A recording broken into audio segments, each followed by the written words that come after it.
You should be following for, at least 6 months, following regulative principles and chanting.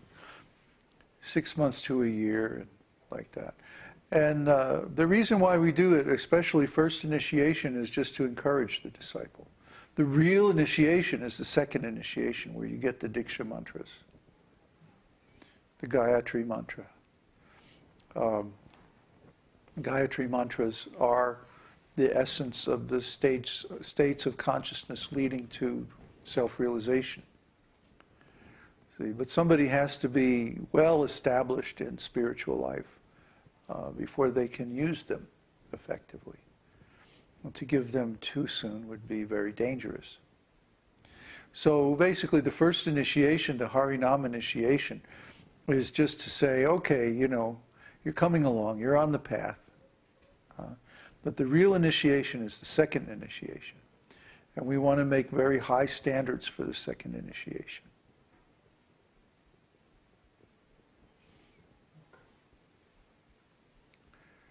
There's some more questions over here. Oh, good. Let me see the chat.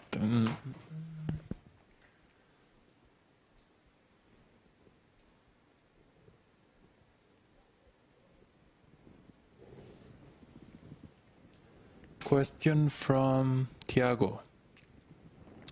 With so little time left to the real bad things and changes start happening, how is it possible for the vocalizers to learn stuff, create a community, and screen all the people coming? Well, this is what I've just been talking about. It's like we need to get on and do it. Huh? If if we are afraid of the work, or we're lazy and we just don't want to do the work, or we expect somebody else to do the work, then it's not going to get done. So it's like, just do it already.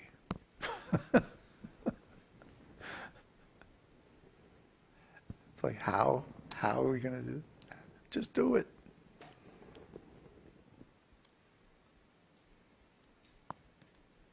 Teo comments, I think many of us are having similar problems. Most people are not even willing to follow an authentic spiritual path. What to speak of changing their perspectives and lives completely? Yeah. Okay, well, then they get the destination that they earn by their activities. That's what karma is all about. We're offering, like a get out of karma free card. But you have to take it. You have to do the process. We can give the knowledge, but you have to do the work. And if you're lazy, or if you're afraid of change, or if you don't want to give things up, if you're attached, you have some resistance to doing the process, then, what can I say? I keep saying, I don't make the rules here. The rules are coming from Krishna. We are following the rules. If you want to follow the rules, you can get similar benefits. But you have to do it. And there's a million rationalizations and excuses why not. But that's not going to help you when the time comes and you're wondering, how you're going to deal with all these changes. What's going to help you is if you take action now.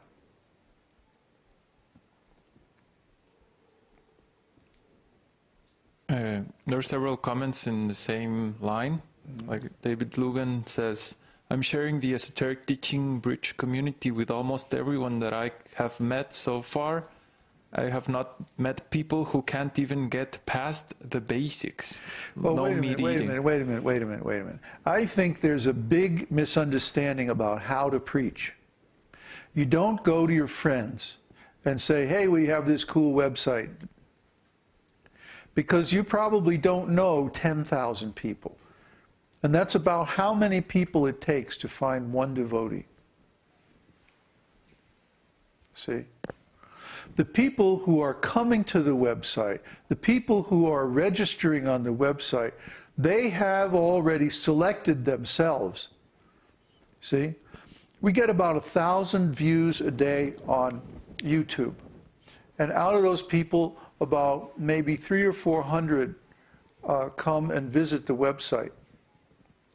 And out of those, maybe 1 or 2 will actually stick around or come back and eventually register.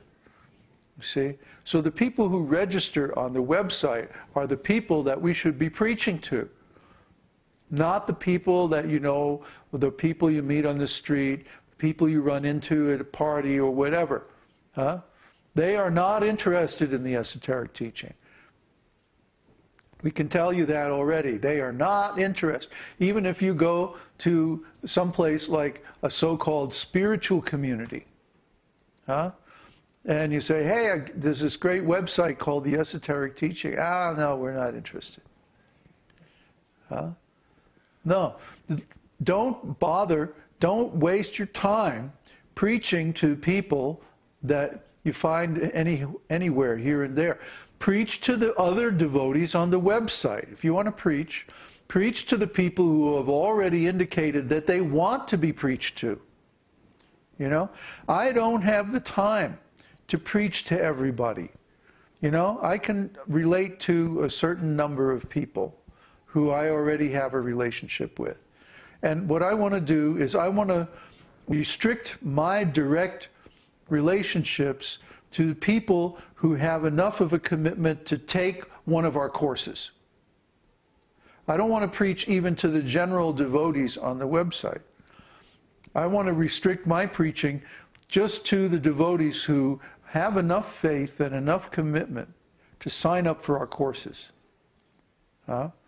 And then to preach to all the other devotees on the website, that's why we need focalizers. That's why we need some more advanced devotees who've been around for a while to take up some responsibility and start preaching to those people. Why should I be the only preacher? You know, you all have read Prabhupada's books. You all know something about this philosophy. Start getting active and start preaching to these people on the website. So that I can go on and do some more advanced work with the people who are serious students. You see? I need to apply my effort and time where it will do the most good. So my job is training preachers. I've already given an extensive example of how to preach on the old Moodle forums. And we're in the process of making, actually we already have a preliminary version of the archives from the Moodle forums. And you can download that. And from looking at that, by doing searches on it and stuff, you can see how to preach. We give the example. All you have to do is follow it. You can even copy and paste out of it. And preach to people that you see need correction, or that you see need encouragement, or need instruction on the site.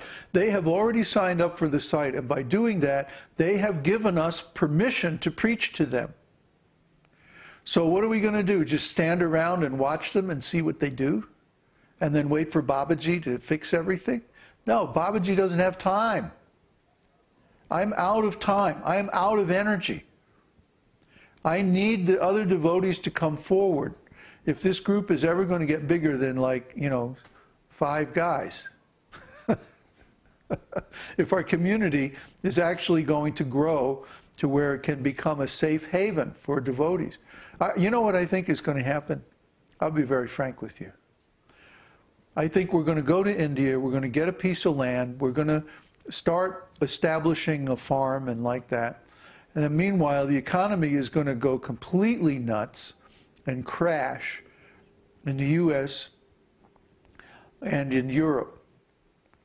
And then what few people have any intelligence left are going to sell everything they have and take the bare minimum possessions and cash that they can get away with and run to India and join us there, and we're going to have this little little village enclave way up in the mountains of South India, in some obscure village, and basically the whole thing in the West is going to fail.